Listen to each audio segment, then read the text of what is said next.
Hello guys, welcome back to my world of fragrance. I'm doing an updated Diptyque top of the brand review for you today, and my top favorites from this brand have actually changed a little bit, so I thought I would update you on what my favorites are as of now, April 2022, and this is from the Diptyque main line, so none of the limited editions or anything that is harder to get. So the first top Diptyque perfume kind of has to be mentioned, it has to be kind of put out of the way. It is Philosykos. It is the fig perfume. I don't think I've smelled a better fig perfume, despite perhaps one other that was created by the same perfumer, Olivia Giacobetti. This is a fig perfume that is uber realistic, and Diptyque has a style that is kind of quirky. You either get their perfumes or you don't, and if you do love their style, you will love many of their fragrances. So Philosykos has that green, woody aspect of the fig, especially in the EDT form. What I have is the EDP form. So the black bottles are the EDPs, the ones with the white labels are the EDTs. I prefer the EDP because it ends up with this slightly milky dry down that resembles the sap that comes out of a very ripe fig. So, or a very green fig, yeah, a very green fig that has that white sap that drips out of it is what the dry down of this is. So it's super cozy for me. I can wear it all year round, whereas the EDT people tend to wear more in the summertime because it's more refreshing and more green and all of that. But the choice is yours. Mine is the EDP and Philosykos. Yeah, just has to be mentioned. The next Diptyque top favorite is Volutes. This is a wonderful tobacco fragrance that gives you the tobacco experience but isn't overpowering, it isn't too much. All of these fragrances are genderless, which is what I love about them. So if you're a female like me who enjoys tobacco, go out and try Volutes, or if you're trying to get into tobacco fragrances, it's slightly sweetened with, you know, usually tobacco is paired with honey to sweeten it, round it off, and that's what you get here.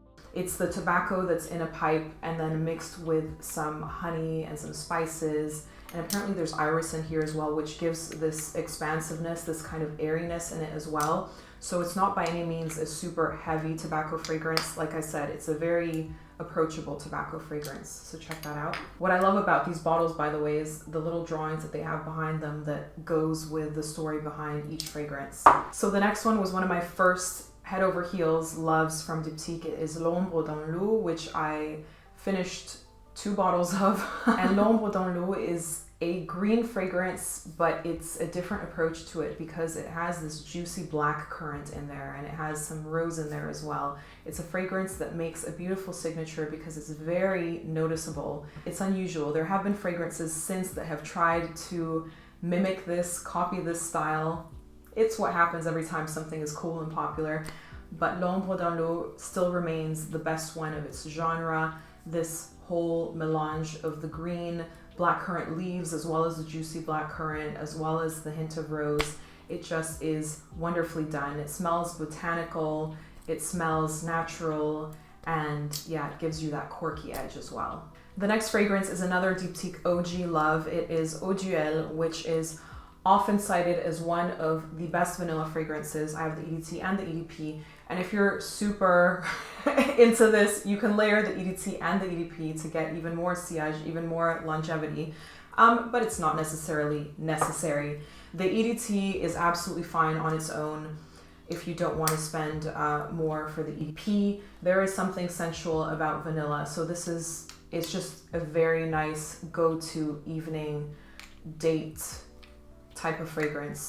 Not that fragrances have to be boxed that way, but I enjoy it for that purpose. Eau Duelle is another example of that perfectly genderless perfume that absolutely anyone can wear. It will cocoon to you, it will mesh with whoever is wearing it, and it's just one of those that is so realistic. It's got 2 different vanillas in there to give off that realistic vanilla feel of when you have a vanilla bean and you've cracked it open and you smell the booziness, you smell the woodiness, you smell the kind of spiciness of it, the richness. It's just, yeah, very well executed, multifaceted vanilla fragrance. Now the next fragrance, people actually commented on that I didn't have in my last top video, even though I was holding the bottle in the actual picture. Do Son. I have the EDT, but I must say I haven't reached much for the EDT because now that I'm more into tuberose, I love the EDP. It is slightly more deep, but Do Son is a wonderful, realistic, natural smelling tuberose fragrance. Tuberose is a white floral. That doesn't mean that only women can wear tuberose. I know men who absolutely enjoy tuberose as well. So it depends on the wearer. The wearer will pull off whatever it is that they wear, and I've never had anyone comment to me that, are you wearing a men's perfume? Like, never happened. So Do Son is supposed to be tuberose by the seaside, so it has this kind of breeziness. It works well in the warmer weather as well. I would recommend the EDT. And yeah, nothing much more to say about that. Wonderful tuberose, Do Son. The next top favorite from Diptyque is Eau Capitale. This one has risen and risen and risen in my top list, and I am really considering buying it. It is a wonderful rose and patchouli, and the first time that I smelled this, I thought, you know what, it's maybe not that unusual compared to other Diptyques. Now, I just love it, simply because of its wearability. In the daytime, it makes a statement, but it will also bring you to nighttime and still make a statement, if that makes sense. It's not too abrasive to wear in the daytime, yet it would work as a nighttime fragrance, is basically what I'm trying to say. It's another genderless perfume, so if you are interested in trying out rose perhaps as a male, then this might be one that you would want to try, because that rose is anchored by the patchouli. It is a clean patchouli. It's not super earthy. It's actually a fragrance that smells quite bougie, in my opinion. The next Diptyque favorite is Tam Dao, and this is the driest, most realistic sandalwood fragrance. It is the most meditative Diptyque fragrance out of the bunch. Also amazingly genderless, amazingly on trend for people who perhaps wear Santal by Le Labo or anything that's like majorly hyped and worn by a lot of people. Try Tam Dao. It's a little bit more demure and sillage, but it has character. And this one, if you love woody perfumes, then you should definitely try out. There's no sweetness in here. It's just straight up woods. They've made this fragrance seem so simple, you know? It's so simple that it brings out all these thoughts when you wear it. It would be great for students even, I think, if you're studying. The next Diptyque favorite is Fleur de Peau. I mentioned this in my top iris favorites. And yeah, Fleur de Peau is a fragrance that is so delicately clean, irisy. Iris is a flower that is gentle.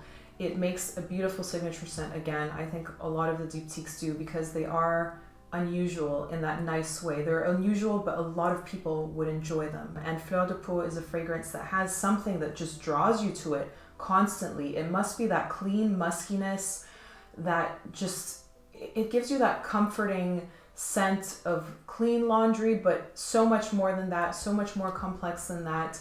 And again, it's that like, that hug, that pillow kind of scent. Really love this one, Fleur de Peau. So those were my top favorites from Diptyque as of today. And these are the ones from the main line, like I mentioned. I also have other loves like Conquête Boulevard Germain. I love, this is like their signature one.